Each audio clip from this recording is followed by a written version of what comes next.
gonna last. I don't know. Oh, is How do on I? air. Right.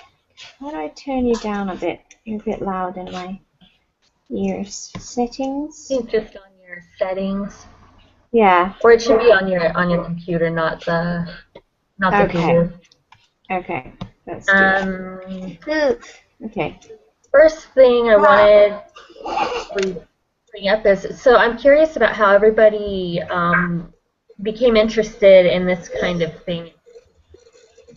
And I mean, I know for me, I at a young age, I was really interested in the medieval and things like that. I thought it was so cool, and so I used to read books on it and do reports on it whenever I could. You know, in school that would be my choice.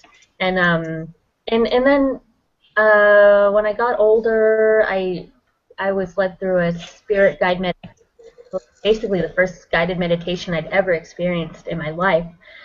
So I didn't know what I would get, you know, and so the energy that I met appeared to be a woman in medieval clothing in the castle in a tower, and so that right there has really stuck with me, and it's come up again and again and again and again. And now I know a little bit more about what that was, but yeah, I'm curious about how you guys have become interested in things like Avalon and this whole theme. Um, I guess yes. I mean, the legends of Arthur and Avalon and stuff. I think the stories struck a chord.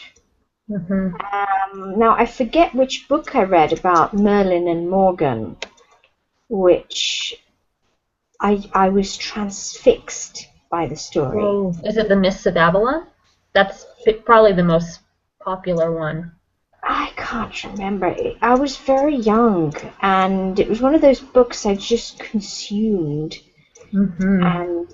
and because I was such a bookworm, I just moved on to the next thing. But I was profoundly affected by that story. Um, and then I do love pre-Raphaelite art, and of course, you know, the Avalon and Arthurian stuff does feature quite Right. prominently. Um, in that art. What else? I guess to a degree, every little glimpse of druidic tradition and pagan tradition and Celtic tradition I have just loved. I just guess it just always chimed with me every time I've come across with it. And there's something in my nature which is very much siding with the underdog, and the suppression of pagan and druidic culture, and of native Britons in general, Right. always just made me kind of almost knee-jerk or automatically react by wanting to find out more about them, and you know. Well, right, because you are in that area. So have you been to any of these sacred sites I yourself? have. I've been to Glastonbury a few times. I've been to Oh, wow. Stonehenge. I've been to Avebury. Although strange, well, I've only been once to the tour, and that was when I was about 18. Mm-hmm. And although I've been to Glastonbury since, I've not been to the tour since, and I've not done proper spiritual tourism, as it were. Right. But certainly reading this book is gonna, you know, because I've always been. Oh, that's the other thing that's attracted me to this whole sphere is you know, ley lines and all the sort of Absolutely. sacred geometry of the earth, and anything I read about that stuff, it keeps coming back to Glastonbury, keeps coming back to Glastonbury about. and that's certainly, immensely fascinating for me. There's something, I don't know if I'm beginning to realize that I'm quite influenced by magnetism in general. So any area that is known for its magnetism, I'm drawn to kind of automatically. So it's nothing concrete. It's always been quite a bitty sort of general. It feels like many threads keep bringing me back to Glastonbury. Yeah, and any time I'm around that part of the country in the UK, it is gorgeous. It is wonderful. It's a beautiful feeling to be around there. Yeah. So yeah, that would be my answer to your question, Marissa. Lovely. And what about you, Donna? Where did this begin for you? Yeah, I'm older, so basically, in the late '60s, early '70s, it was crazy. I read all about King Arthur and everything about Avalon, like by age 9. Always very interested in it. The Irish, the Celtic, the Druids, always fascinated me. I mean, I'd spend all my money on books and just reading them, and that was, the mythic was what I loved. So, Yeah. Just always felt something there, a connection. And, it keeps coming back up my whole life. Yeah. And interestingly enough, this does kind of link us from Magdalene, because, that was our last book. We read about Magdalene, and we know that she and Sarah went to the Glastonbury area. And although it seems like little is known about what actually happened there, I like to think that they went through, at least Sarah maybe went through some sort of a priestess initiation and learned there. I haven't read a lot about that, so I'm not sure what people have speculated, but I really like how we branched off from that. When we recently read about that struck a chord. That was the real aha. Like, oh, I hadn't associated Mary Magdalene and Sarah and that side of that family with that area. And when I did, it was like... It really clicks. Yes, something... Yeah, something went click inside, for sure. Yeah. So that's why I really think... I think this resonates as the book to read right off of the heels of that. I really like the way the direction this is going. So starting out, what really stood out to you in the beginning, in the intro, and did anything jump out at you? Well, for me, maybe it's because I'm a stickler for facts and things. It feels necessary to me to separate a little bit what's truly known from everything else. And what is truly known is very little, as it turns out. Yes. However, that said, and this might seem like a dichotomy, how could I have that attitude and then at the same time believe in the accumulation of collective thought to the degree that what we end up with is a thought form, and that becomes fact. That becomes a place. Yes. Like Avalon exists, be concretely, in inverted commas, because of the sheer volume of thought and reverence of the collective. And as Donna has just brought into focus for us, something that was very much part of a wave of like, I don't want to say a fad, but there was a certain fascination with it in the 60s, as you say, Donna, and where there was this whole resurgence of interest in all of this, as there was in Victorian times, as there was in Very cyclical, yeah. yeah, and in fact there have been, it seems, many cycles of re-emergence. So so I do believe that consistent thought over the years will give rise to actual thought forms. And that is the case with Avalon and all the protagonists within Avalon. Right. So I'm prepared, much as I love to look at history and examine evidence and categorize it for its reliability and so on, in order to assess, sort the wheat from the chaff, and actually establish who said what when and what led to which belief, and all of that stuff. I'm also really looking forward to taking on this book in a spiritual manner, and look at the process described, and all the symbolism of the importance of the number 5 and how it relates to the apple and all that. I find that really gorgeous.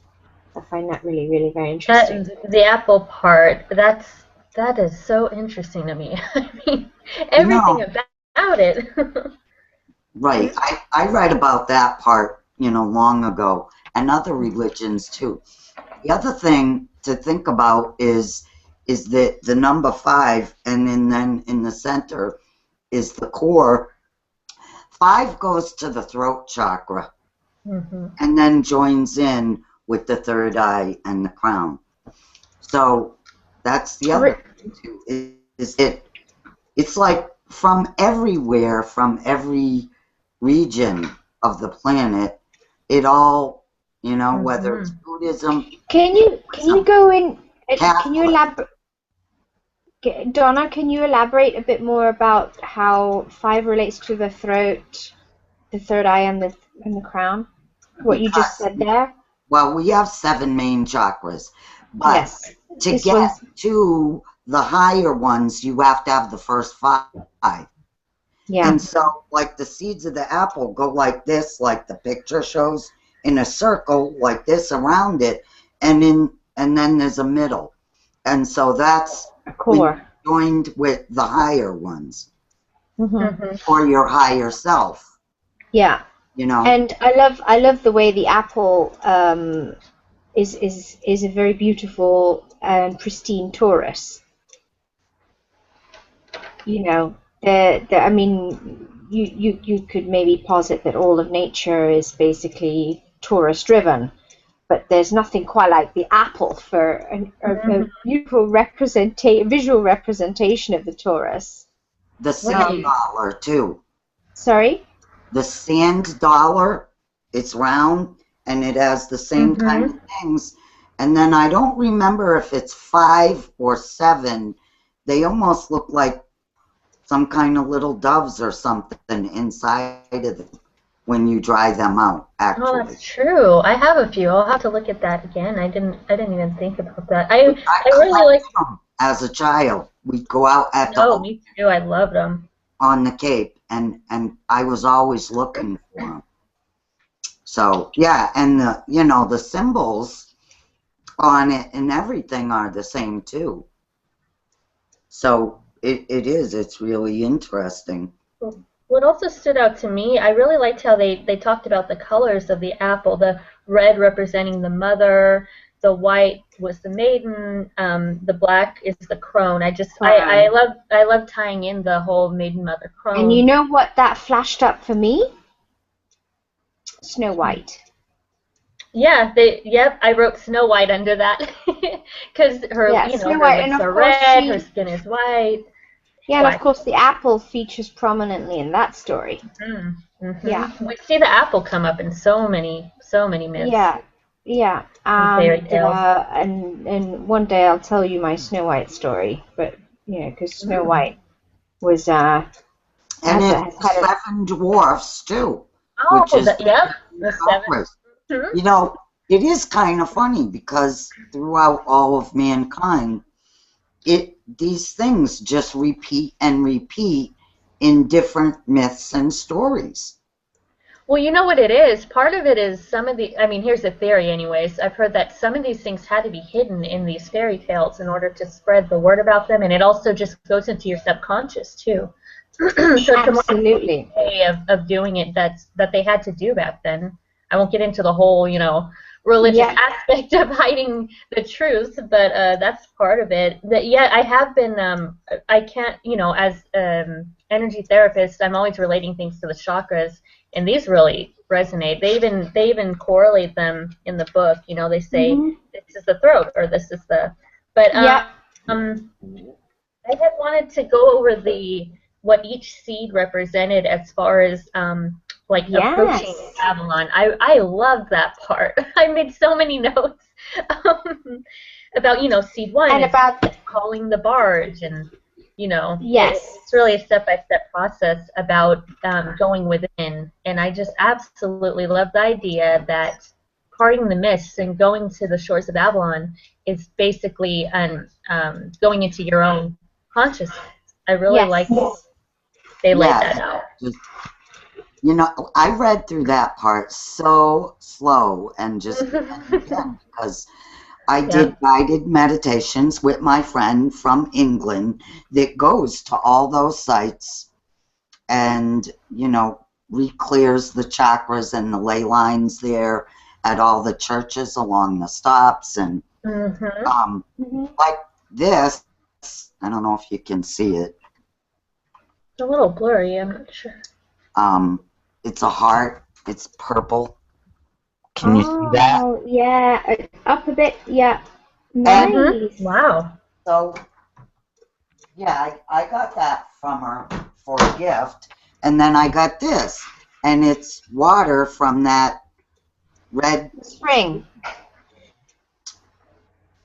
There. So, because she's done pilgrims all over in the last couple of years. But when we did the guided meditations with her, we did the same thing. We did earth, fire, water, air, and then other world. And it's, which was interesting. There would be anywhere between 4 or 5 of us in the group to 7 or 8. And some of them fell asleep every single time we did the group meditations.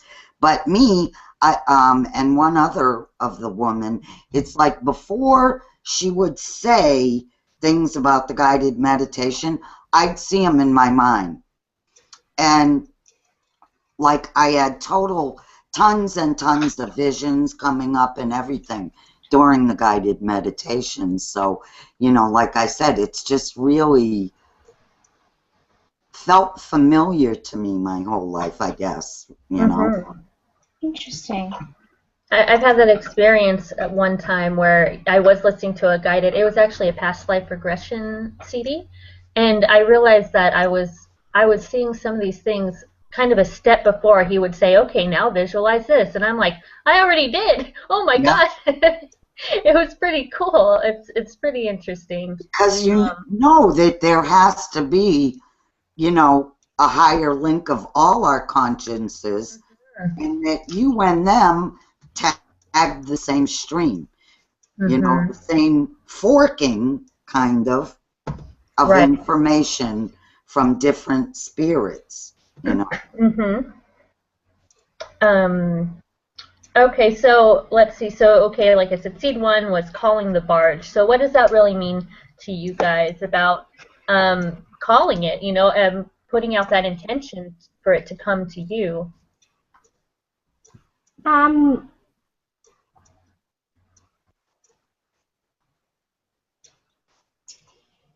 well, I guess,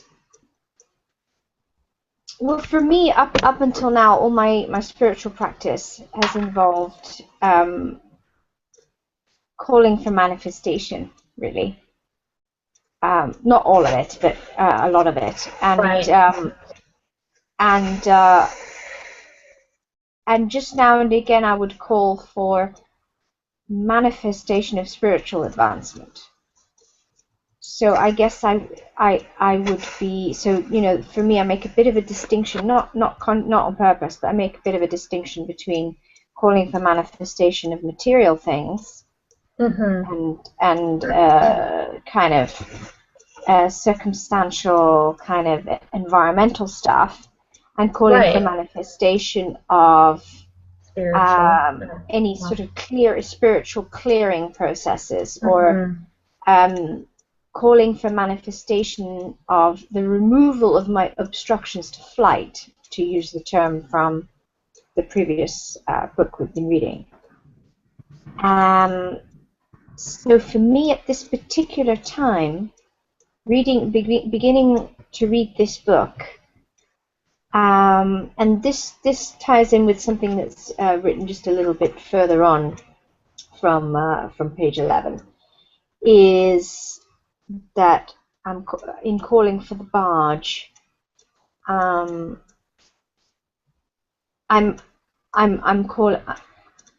I'm calling for integration of my conscious and subconscious, and I'm calling for I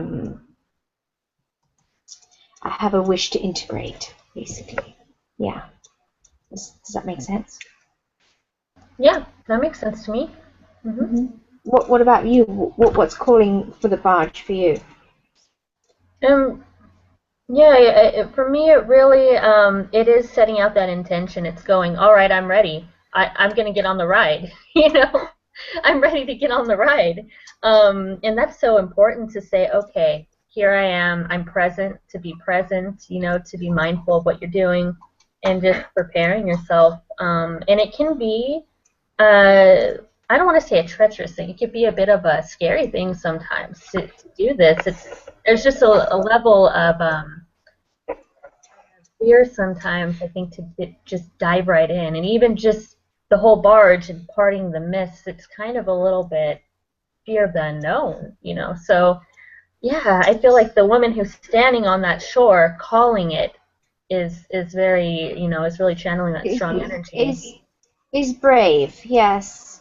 Although my experience with calling the barge in ways that were maybe not as conscious as this would be,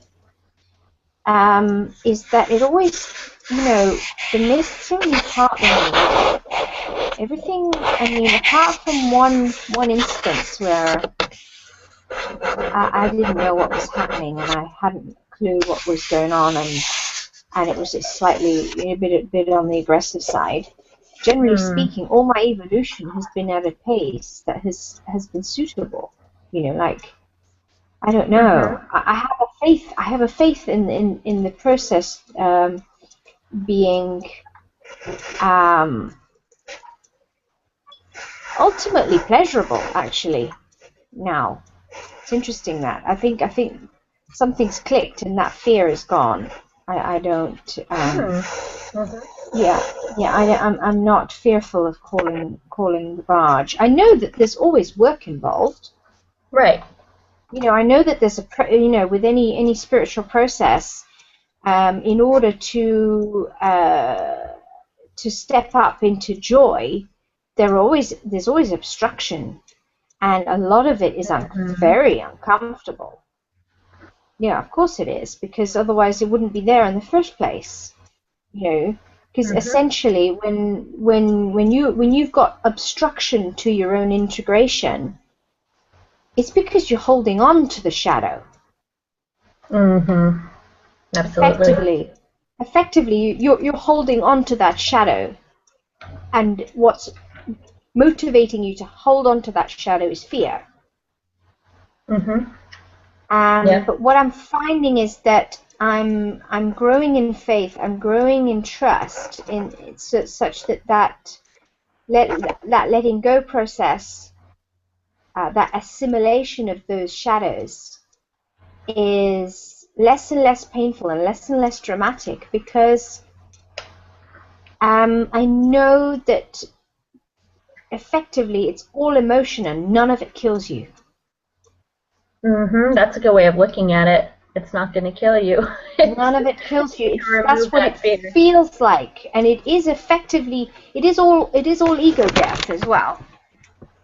Right. And Relating this to, because then they go into other 5 elements. And before we get to Donna's take on this first seed, we should mention that the first seed is also considered the station of descent.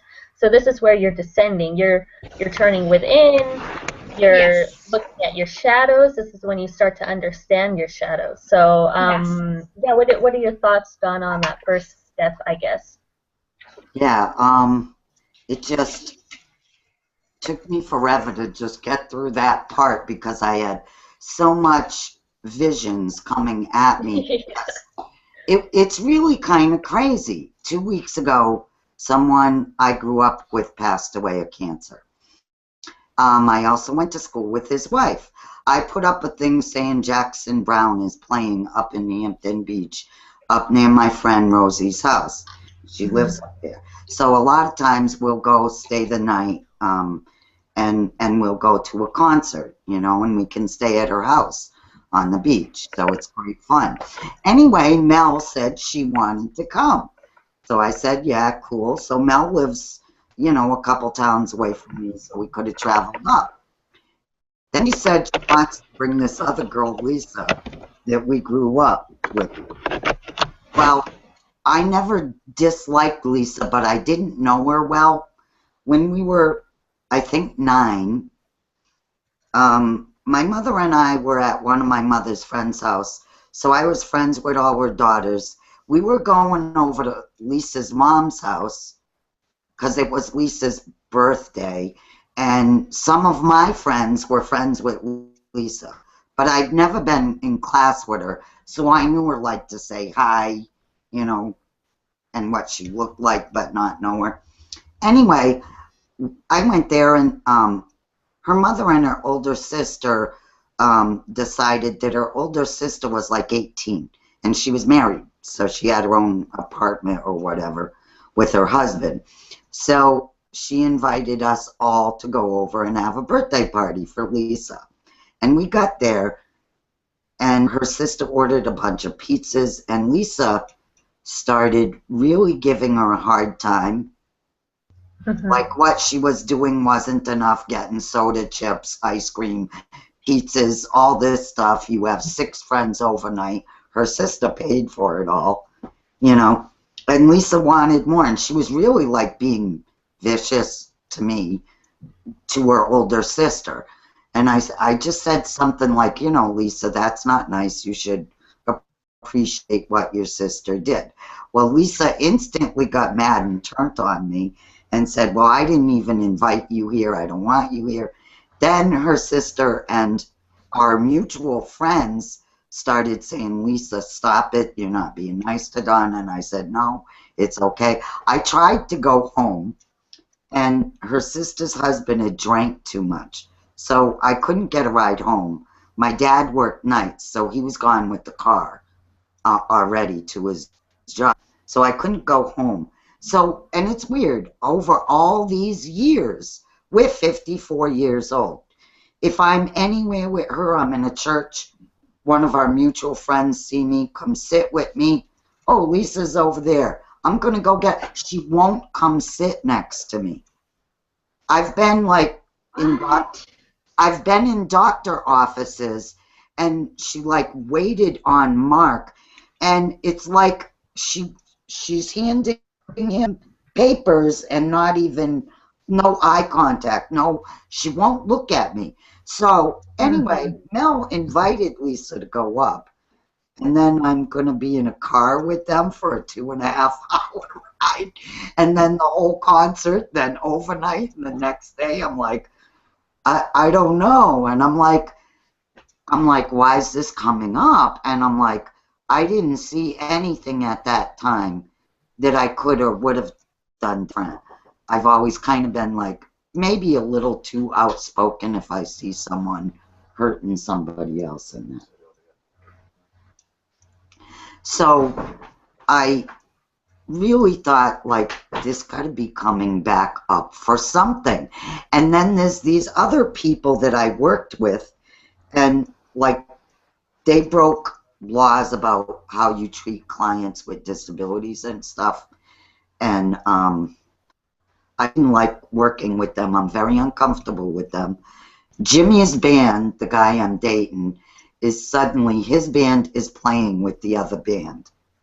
So last weekend, I actually went out, and they were all there again, and I haven't seen them.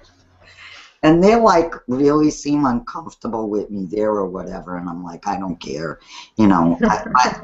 But it is really related to this in that it's showing, like, I didn't know what went on between her and her sister for their relationship in their life. I should have shut up. I did try to apologize. She wouldn't accept my apology. And then she would never look at me, never mind not talk to me again, our whole lives. So I've been very surprised she's willing to go to this concert. Right. So I don't know what's going to happen, but I'm going to try to be as quiet as I can. Aw. But it just made me think that I really, well, my own defense, I was a little child, obviously, too. And I didn't think I said anything in a mean way to hurt her feelings. I just said, you know, you should be thankful your sister's doing this. But I don't have any sisters. I only have brothers. So I saw it as something, oh, so cool. You got an older sister, and she's doing things for you. I mean, my brothers, they cut the hair off my dolls and colored them with markers and stuff, you know. They certainly didn't share in anything with me. Right. You know, except if it was worms in your pockets or something, crayfish, you know. But, yeah, so, but how do I know what happened between her and her sister? But, I mean, still, she never really gave me a chance either. But we weren't ever in any classes, all through junior high school, never. Elementary, which is really weird, was a pretty small town, you know. There was maybe like, I don't know, 110 kids my age, you know, but that's the way it was. So, yeah, it kind of really made me go, like, deep, you know, with a lot of thoughts when I was reading through that, so. Yeah, I think that's part of why it's taking some of us. She froze. I think that's why it's taking some of us longer to read for that very reason. You read a sentence and it takes you back to an experience, and then you're just sitting there going, oh, you know, really making those connections. And oh, she's back. Yeah, my home broadband dropped. Sorry about that. Oh, that's okay. I think at this point we're on to the second area, Okay. you know, parting the Parting of the mist, isn't it now? So this is when you're on the barge, you're going through that self-discovery, and you're here's the part that's very interesting to me. It places a lot of importance on naming. Naming the vital element is the root of our illusion. So I thought, I really like the idea that naming something helps us set it free, helps us almost, like if we name fears, we kind of disempower them a little bit because we're taking over our power. Yes, you're owning it. Which, this is a station of confrontation. So this is where you're kind of like, hey, I see you, shadow. I see you, fear. I'm going to call you out. Yeah, and also, when something's dark and misty and you can't see it, Mm-hmm. And that in itself is frightening because, you know, better the devil you know, as the expression goes. Naming it is part of making it visible. Mm-hmm. It's really So, dragging the shadows into the light when we do this. And I read something. Oh, reclaiming our energy. I really like that idea. That concept of reclaiming it. It's so empowering. hmm as a youngster, I was I'm certainly by my mother in particular kind of brought up on naming things too much, Mm-hmm. and like it's as if it was considered by some people around me that I had an excessive reliance on the process of naming things, and that and people with a little much more wisdom than I, when I was still very young, would say, yes, but that's only one step, the naming. You know, there's so much further ahead before any kind of mastery. You know, that yes, naming is very important, but there's a reason why it's seed two in the process. You know, it's not. It's the beginning. It's the beginning. It feels good. It's necessary, but naming is the beginning. I'd agree with that. Yeah. But it does feel like freedom. Sure, we set ourselves free and lift the veil of the shadow so that our journey to wholeness may continue. Yeah. Well, you said, okay, Feel, so if naming is one of those first steps, so what do you think about the next step here, like retrieving the sword? So you've named it, you've named your what have you, your fear, your yeah. shadows, your issues. So then you go on to wait, what is the station? What is the third station called? Retrieving the sword. Oh, the state. Are you, Okay, and that's the station of emergence. Okay. now, are you on page 12 or are you further on at this Um. point? Because there are two. Because you just mentioned stations. Because there's the seeds and then there are the stations. Yeah, I'm linking the two. I have my notes. You're I'm linking. linking the two.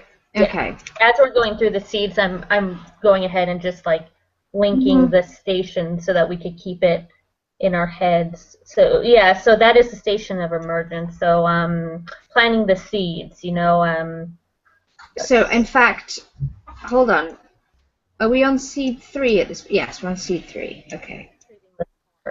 Station of emergence. I like the way that sorry, just to flip back to the previous station, that business about reclaiming the energies that have been tied up in generating the negative patterns that are the outgrowth of our unconscious pain. That's vital along any spiritual path, and if we draw kind of parallels to all the different esoteric traditions that three of us have looked at over the years, that keeps coming up again and again and again about how our subconscious pain and our shadows generate patterns. Absolutely. And how it's one of the very first few baby steps along a spiritual path to identify those patterns and then set the intention to undo them. So that would be stations 1 and 2 and seeds 1 and 2. Right. So the station of emergence. And this is actually a beautiful, seed 3 is so beautiful to me, thinking of the Lady of the Lake holding that sword of truth, like you're approaching the Lady of the Lake and you're ready to take that sword. Yes. And I like also this idea of right action. We are empowered to establish inner queendom and step into a place of personal sovereignty illuminated by the light of right action. That will be my solar plexus chakra speaking. It appeals to me. Yeah. So, okay, so what does this station of emergence feel like to you two? Any observations about that? I guess for me, I see it as like a redirection. You know, that even talks about redirecting your energies when they're freed from the shadow. So it's like a conscious effort to say, okay, where can these energies better serve me? They're obviously not serving me in the dark anymore. I don't need to hold on to that. So yeah, I like how they talked about redirecting, because I think that's, again, pretty empowering to say I'm redirecting it. It sounds like such an active move. This is kind of the stage of action, I feel like, taking that action. Yeah, something I latched onto with the station of emergence is that it says here, at emergence, we work on mapping the path we need to walk in order to unlock the potential of our inner gifts, to manifest our life's goals and long-standing dreams, and to live from a center that is clear and connected to Goddess. Now, the interesting thing is that I've had it so drummed into me from coming along this kind of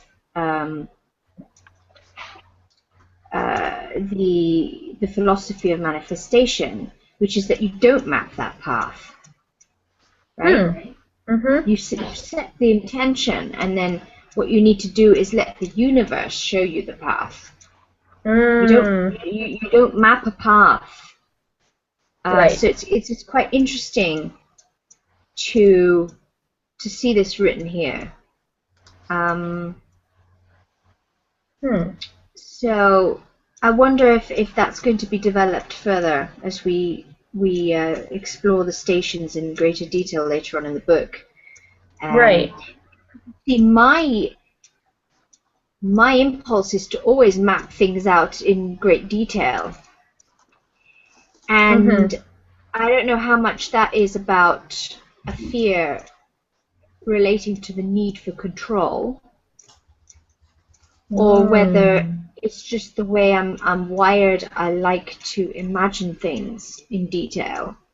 See, and because I've also had to kind of relinquish my grasp on that kind of thinking.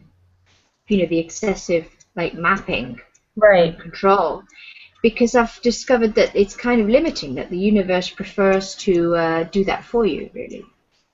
So, right, like not getting caught into the little details of it. You're kind of saying, I like to think of it as sometimes you don't know how it's going to happen. You don't have to know every last step, but you just have to trust that it will. But I feel like that stage about the sword and everything, I feel like this is a really masculine, affirmative energy, being like, all right, take it, that, map it out, plan it out. It feels very masculine to me. And I agree. I don't know if you guys have gotten to the part where it links these stages to the chakras, but this would be the throat, actually.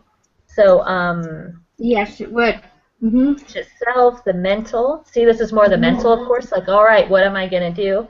The air, new perspectives, clear communication, authentic self. So that I really like how they link it all together. I love that kind of stuff. The elements, the chakras, the conscious self. Yeah. Okay. So that takes us to the fourth stage. Yeah. So now we station of resolution. Yeah, reaching the shores of Avalon. Okay.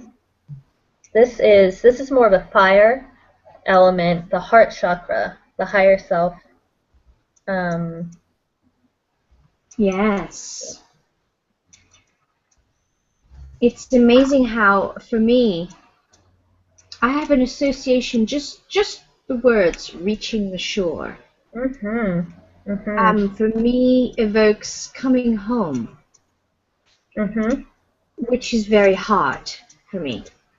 It felt very good to read that. And it also talks about rejoicing. Let yourself rejoice for your accomplishments, your triumphs. I think We focus so much on the shadow stuff, and then we think about it like, hey, I blasted that shadow.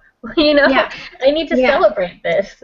Yeah. And for me, because I've always suffered from a horrible sense of underachievement in life, this really struck a chord with me, because I'm like, gosh, I need to do that a bit more.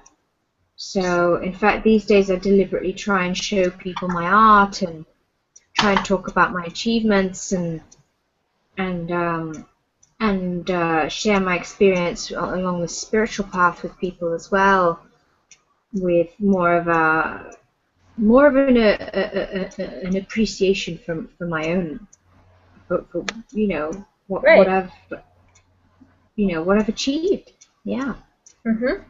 Yeah, bringing it to fruition, as the book puts it, it's pretty interesting to observe that, to rejoice in those triumphs and honor yourself. And then the last step is the integration, of course. So that's the third eye. That's the inner divine, the goddess, and really taking all the seeds, taking everything we learned so far and putting it together. So this is the center. This is the center.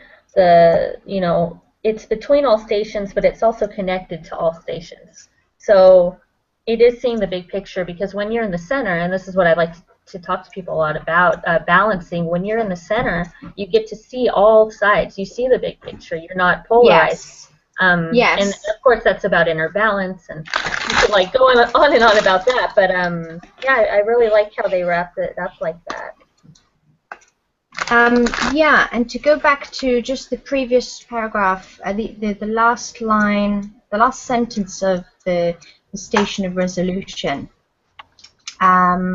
this chimes with me. We have learned that our inner sight is sharpened when piercing through the illusions we hold about ourselves, and that by daring to see ourselves in a new light, we change the world by changing ourselves.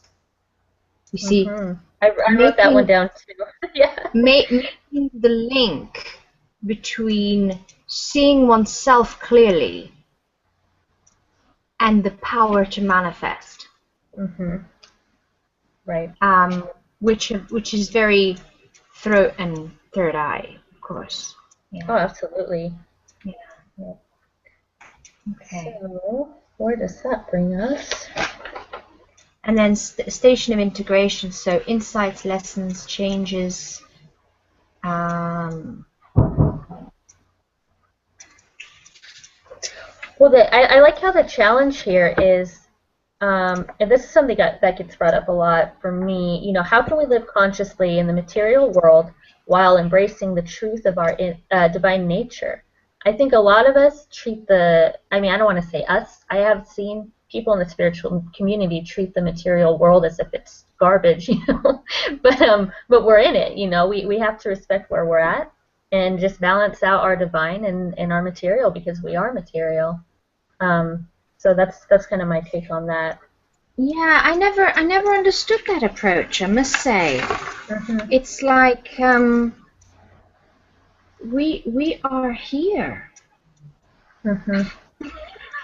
I don't know how you don't want to be here. I mean, sure, there are aspects about being here that suck, but it's also the being here now is the fount of the greatest joy as well. And then people seem to really forget that and gloss over it and say, oh yes, be here now, and they haven't integrated that meaning at all. Right. I apologize for my snacking, but it's late here, and nothing has gone according to plan today. Absolutely nothing. So I'm having, I mean, I'm not complaining, because talking about the material world, I mean, I mean, the reason why nothing's gone according to plan is because I went out shopping for brown rice, dental floss, and my third mission was to return a dress that didn't fit. Okay, I came home with a blazer, a pair of trainers, a bag of vegetables, and what else? A book for making a recipe book for cookies, and Oh. and some tea towels. Wow. So yeah, that's so not me. It really is so not me. I'm so controlled with my purchases. You've no idea. So anyway, well, part of what I mean that really urges you to go with the flow, and it's funny because right now, not to get all astrological on you guys, but the sun is in Pisces, so that's a really watery. You know what? We just have to go with the flow. Don't resist the current. Yep. I'm not good at the flow stuff. I get anxious. Well, are you Capricorn? Yes. Okay, well there you go. That's a really I want to plan everything. Your Earth. Yeah, your Earth and foundation, and the water's like, oh no. Yeah. What sign are you, darling? Are you Gemini? No, I'm Libra. You're Libra. Oh, that makes sense to me. Yay. But I love water. I love the lake. I love the ocean. I love me and water are besties. I don't know.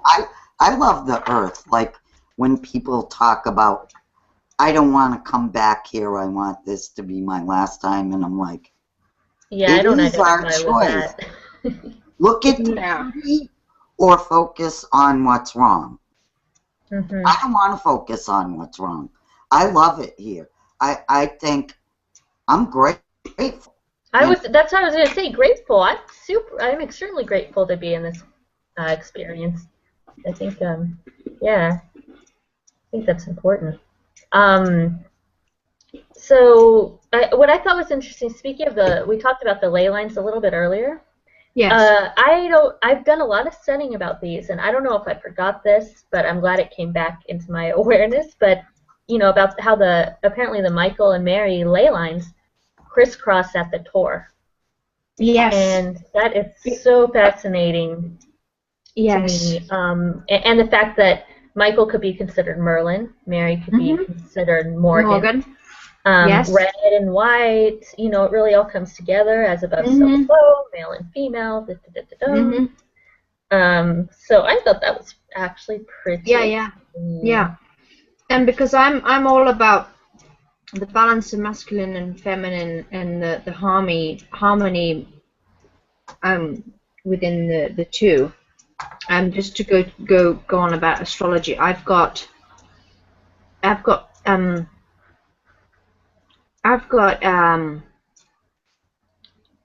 Mars and Venus in opposition in my chart. Oh, okay. Yeah, so for me, there's definitely something I'm working out about how masculine and feminine harmonize. Right. So that's interesting. Yes. So to have the masculine and feminine, two masculine and feminine ley lines converging in Glastonbury and on the tour, and to be reading about it. That must really resonate. Yes, it does. Yeah, it does. It's vital to me. Yeah. Do you know what signs those planets are in, off the top of your head? Mars is in Leo. Ooh, fiery. And I think my Venus is in Capricorn. Okay. Yeah. Yeah, that would be the Leo Capricorn axis, so that would make sense if they're opposite. Yeah, I'll have to think about that one some more. That's interesting. If you can shed some light on that, Marisa, I would continue to love you forever. Continue. Yeah, I love looking. No, I haven't. But I would love to take a peek at both of your charts to see. I like to do that for people I interact with a lot, especially because then I could get to see how these aspects play out in real life. I like to What be about your fascinated. Mars and Venus, Marisa? Oh, my Venus is conjunct my Sun in Gemini. So that's part of why I'm seeing that play out. I mean, look at where I am. I like to run groups. I like to be involved with people, so that I see that there. Mars is in Scorpio, so that's a bit of an intense one. Ooh, yes. So yeah, I'm still filling out that energy and seeing how it works for me. And luckily, I don't know how much you guys know about the planets, but luckily it's in Saturn. So I feel like it helps. Sorry, you kind of crackled there. Your Oh, what's in Saturn? Mars is conjunct Saturn in Scorpio Okay. for me. So it kind of harnesses that energy a little bit. It could be a little too stern with it, but I'm really finding that balance of how to use it, how to use that power. Because there's Yes. a lot of power there that's untapped. I'll just put it that way. So I'm just learning that. But yeah, not to get too far off the rails here. Yes. Yes. We could talk astrology in the chat. And so I'm nearing the place where I actually left off. I left off around like I think 37. So we're up to the cauldron now, which I really like the idea of the cauldron being the womb and the feminine. I never really thought of it being womb-like. Sorry, you've skipped page 19, which is you've got this 5 seeds correspondence chart. Oh yeah, the chart, yes. Is that worthy of a little bit of mention? I mean, we went over some of it with the steps, and the elements, but there's the goddesses. We didn't really mention the goddesses. I just like the way, the goddesses is gonna take some studying because I don't know anything about these goddesses I don't know anything about those particular ones. But I like the relation of the elements, descent water, confrontation earth, emergence air, resolution fire, and integration spirit. I think that speaks to me. That makes sense to me. That really makes sense. Yeah. In the way they go one step further is with the myths of it. So the descent was, I don't know if you guys read the myth of Ceridwen, but it talks about this journey about the part going into the water. I think was the otter and the yes. And then the confrontation. I'm trying to think of the confrontation. That's one heck of a story about Ceridwen, isn't it? It really was. Trying to find the story because I'm trying to remember the different animals. There's a place where was it the salmon? The salmon, and the otter was chasing the salmon. I think is that how? Yes. Yeah. So I'm looking. This starts on page 23. It's on. So, there we go. Yeah. Yeah. So Guion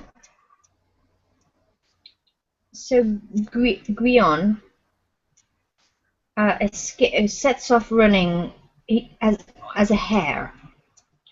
Then she pursues him in the form of a greyhound. That's the earth. Then he jumps into the lake and turns into salmon. Then she pursues as an otter. Then they start flying. He's a wren and she's a hawk.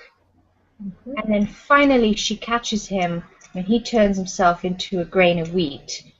And she pecks at him and devours him as a hungry black hen. Yeah. And then the cycle, then she's pregnant, and it's almost like the cycle comes back around. But I love how they incorporate all the elements like that. It really paints a picture. I like the storytelling aspect is really what helps you understand it so much. Yes, it does. It's amazing, and it's amazing. I can feel myself absorbing it into my subconscious. Yeah. And it's the salmon again. In the newborn baby. Yes. And Moses' story. I wrote down Moses because we see these things a lot. Yeah. It seems to be a universal metaphor, that one. you know, throwing a baby adrift down the water on a little raft. Yeah. I mean, it happens in the Nile. I'm sure I've come across it in multiple places. Jesus in the Bible. Lots of places. Yeah. All sorts. Yeah. Okay. Oh, you still there? Yeah. Marisa, you still there? Yeah. Cauldron. The cauldron. Okay, Yes. so and then again we go to oh yeah, we kind of already talked about that, the 5 cauldron transformations, where it's like hare and greyhound is the earth, you know, salmon and otters the water. So we kind of already linked those to the cycles and the stations. The cauldron. So now are we on to the path to wisdom? Page 24.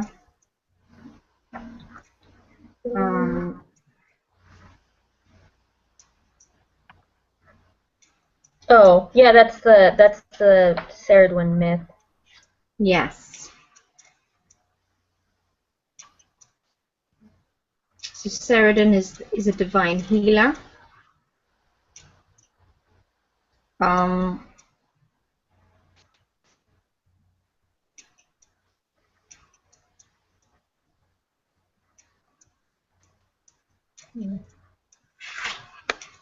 Yeah, I like how they reiterate that, you know, each character represents an aspect of the self.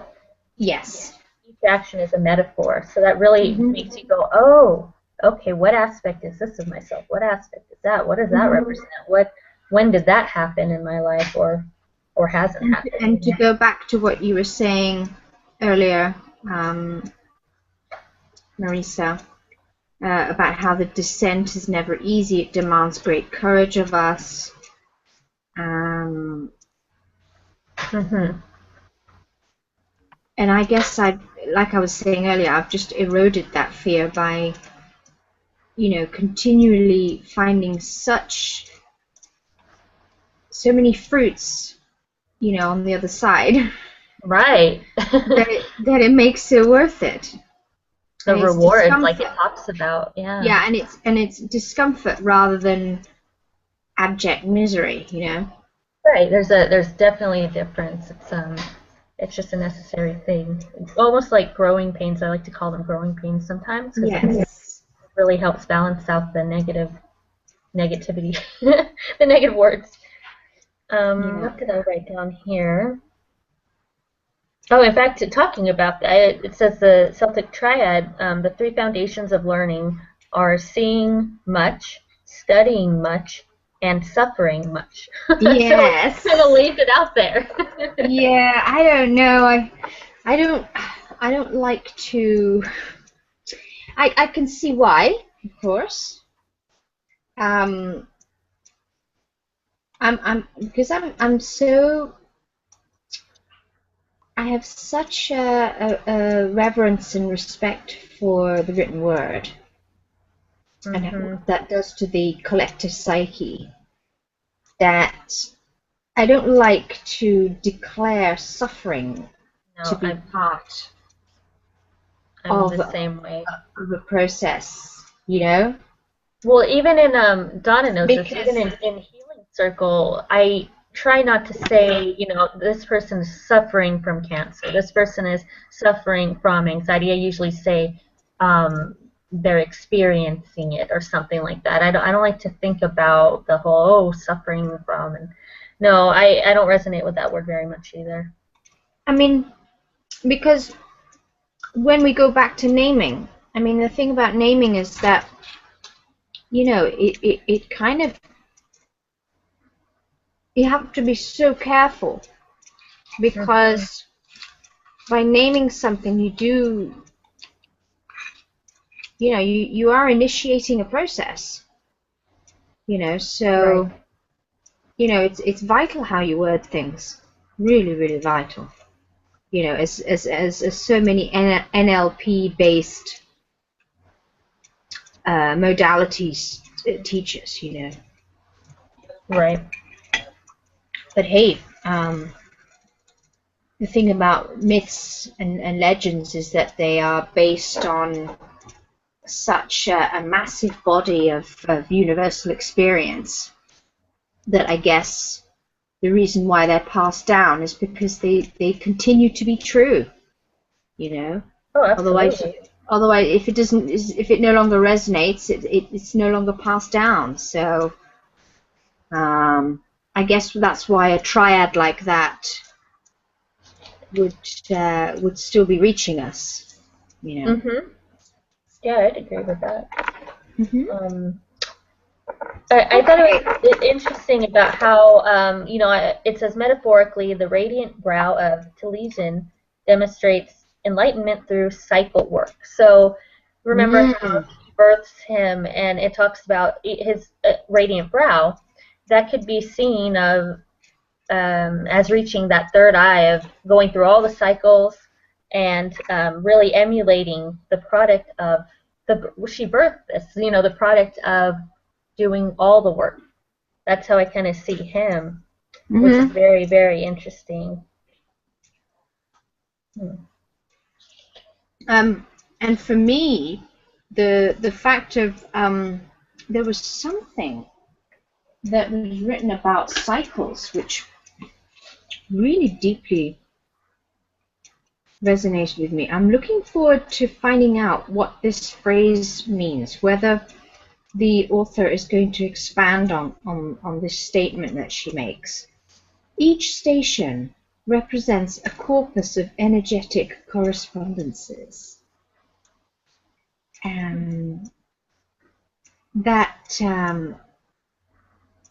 and that relates to the cycles. Mm-hmm. So I find that fascinating. I'm really hoping that is going to be expanded on, because I'm all about identifying cycles, and I love the cyclical aspect of this process. And later on, it talks a little bit about how when you come, how the first go on this merry-go-round cycle is different to the second and third and fourth time, and so on.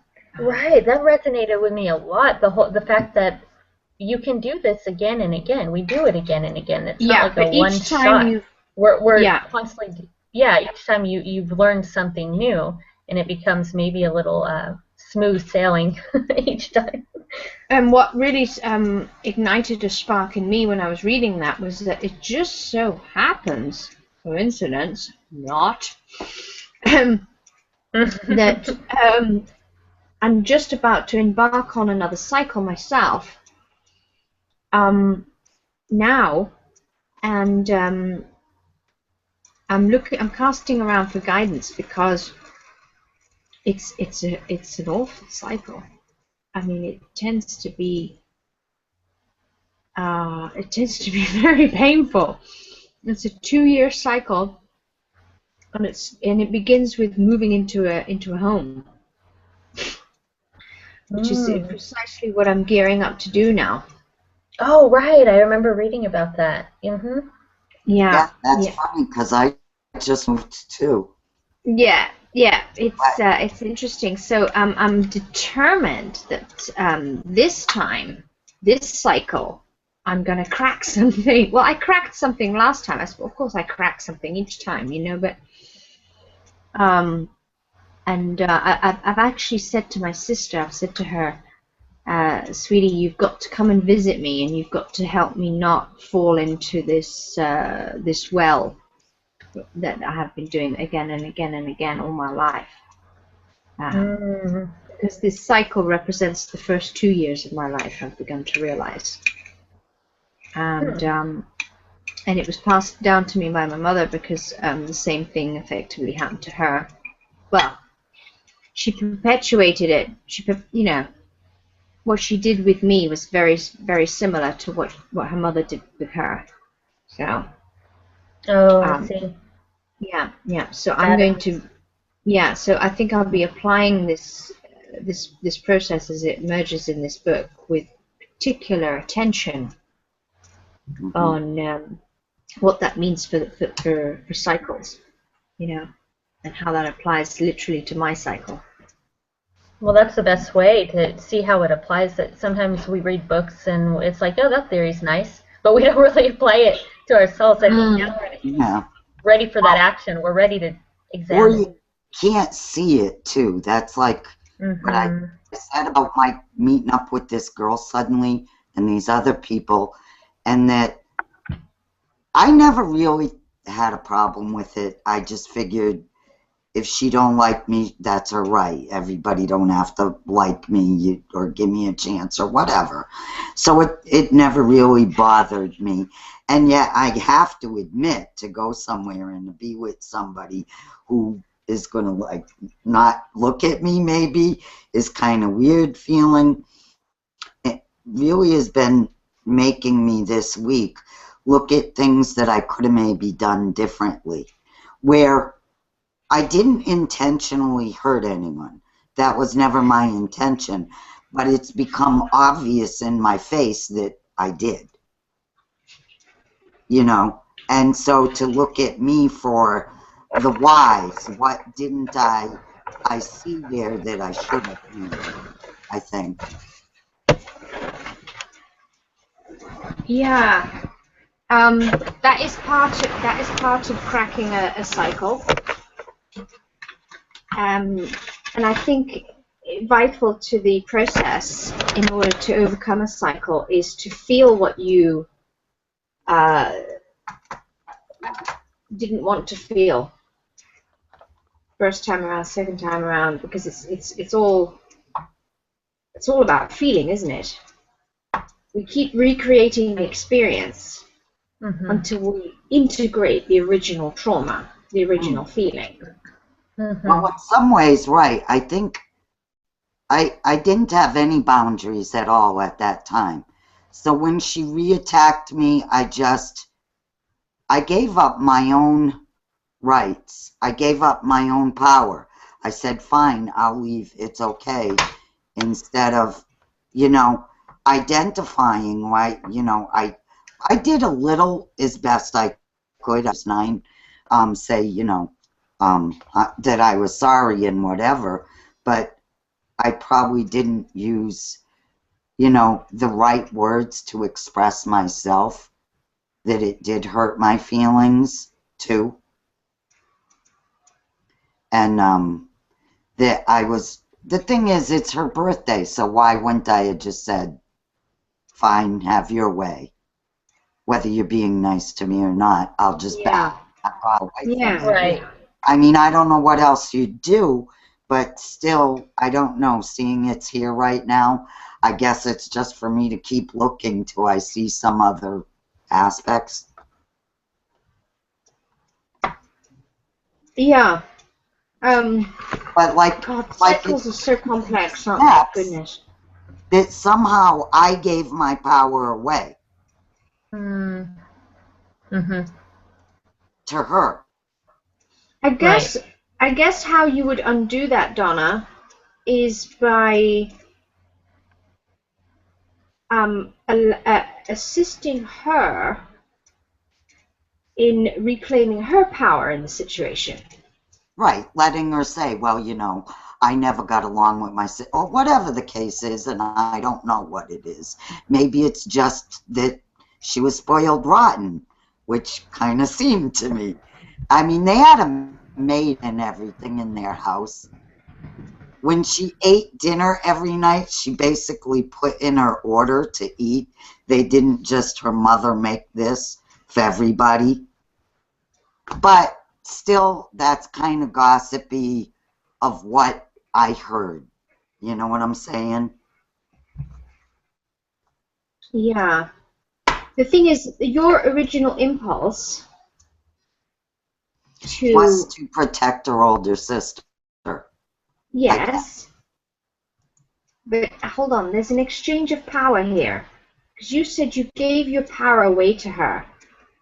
You know, you kind of, you annulled your own power in order to you know, kind of yield, Right. right? But in order to do that, in order for that to be necessary, it's because there's been an infringement of your boundary by her. Right. And what was her intrinsic motivation to do that in the first place? Because I think at her mother's Lack of her own power. she didn't want to say that she didn't want me there, that she only wanted her close friends there. So she let me get there and then found a reason to be mean to me. And that's what I think is really the root of it, that it was her birthday. She wanted her birthday the way she wanted. If she had said it at her mom's house, my mother was still there. I could have went home with my mom. I didn't really know her. I was very surprised to be invited. I didn't expect to be. And I kept saying, are you sure, are you sure?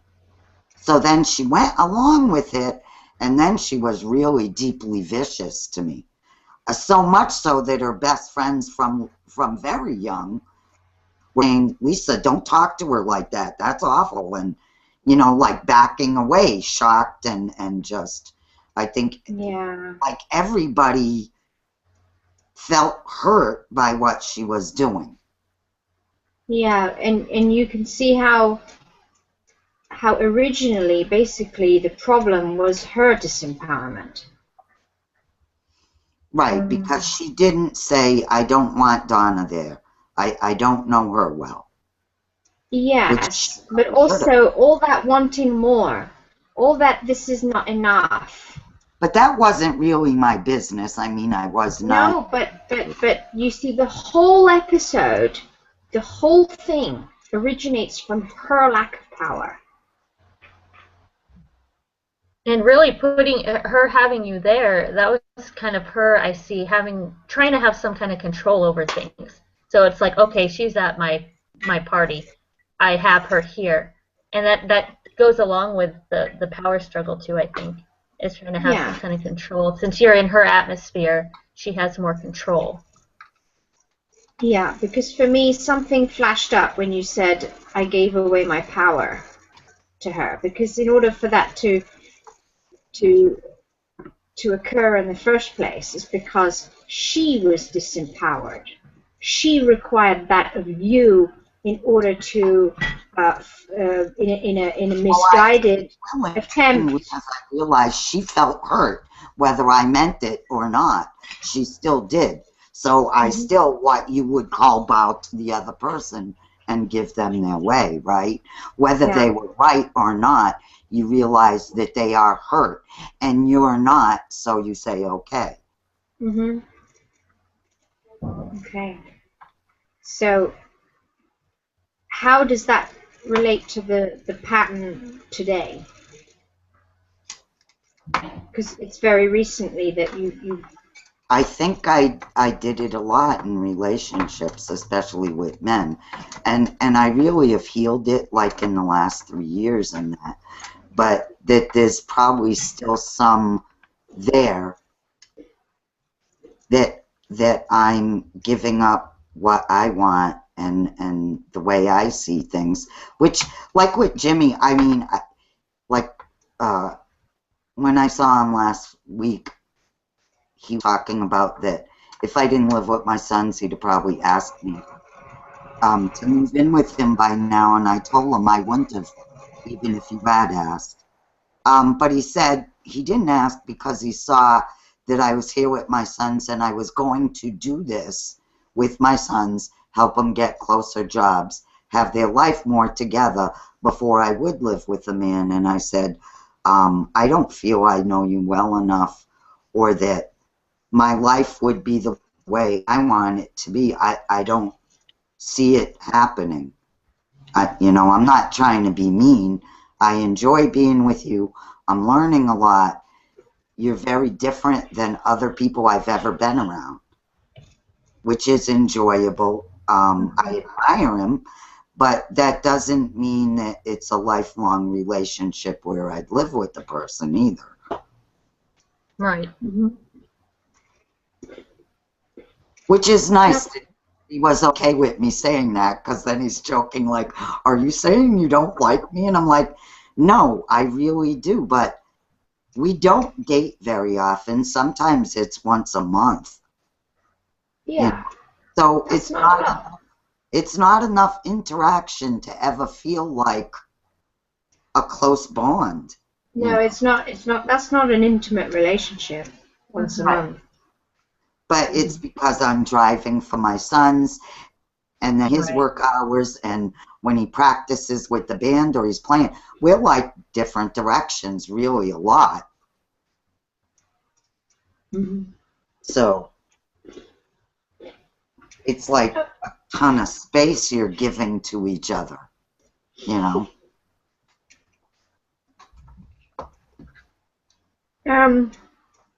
And unfortunately, I have to confess that I only read up to page 28. I know, I was at, I think, 36. Well, when you dropped out, we were talking about, I think this is before you came back in, how it does bring up a lot of experiences. So when you read, even if you read this one sentence, you sit there and go, oh, then you zone out for 10 minutes. So Yes. I think we need to try to be, gentle with it and respect the process and not be too obsessed with the page number we get to, because it'll unfold the way it's meant to. I don't feel like we're in any kind of a rush. We could just take not it. particularly. And I think also, even a book you're reading, you get into the flow of it as well. Yeah, And yeah, that takes some time. and then suddenly it consumes you, and you're compelled to read, right? It's getting on that ride, like I said. You're like, all right, I'm ready, strapped in, let's go.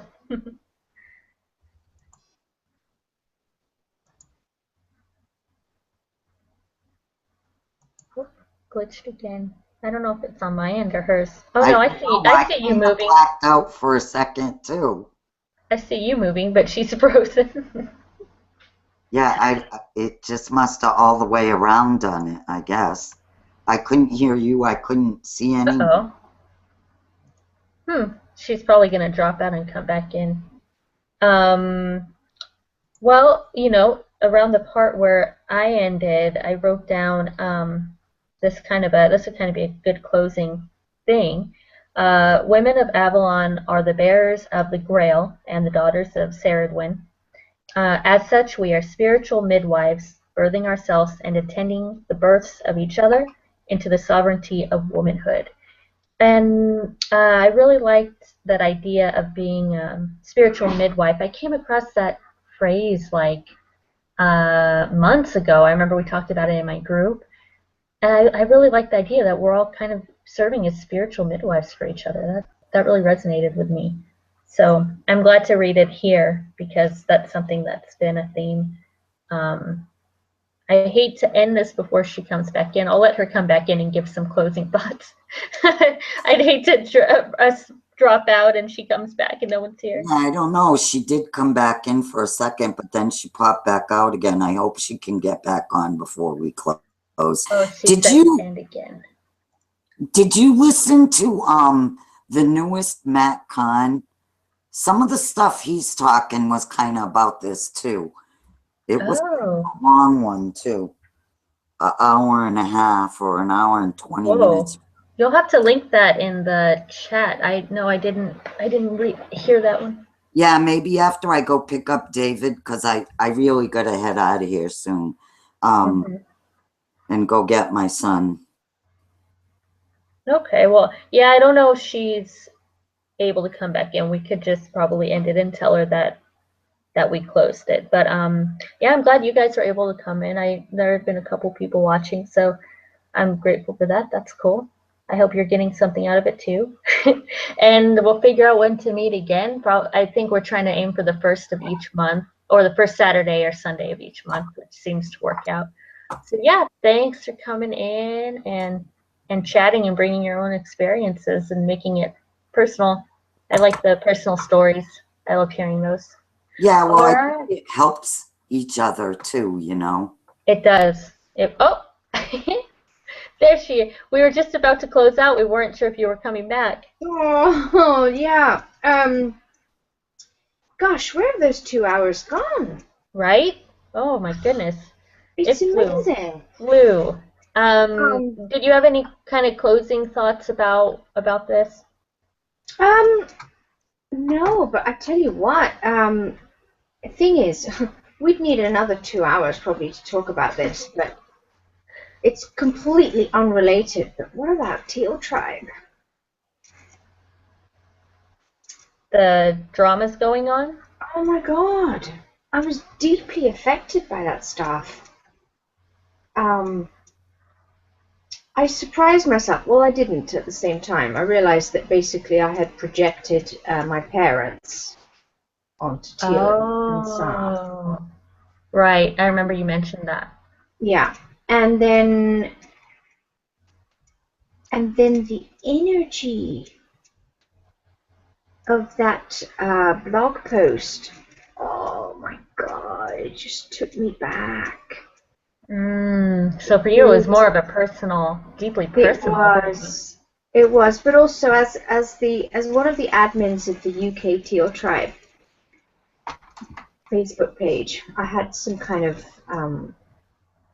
necessity to act, and so I was up till 4:30 a.m. Trying to keep abreast of things, and yeah, and sorry, it's not related to the book at all, but I just Well, why don't I go ahead and stop the broadcast and then we can continue? yeah, Yeah, we could do discuss. it. Yeah, Thanks for watching, guys.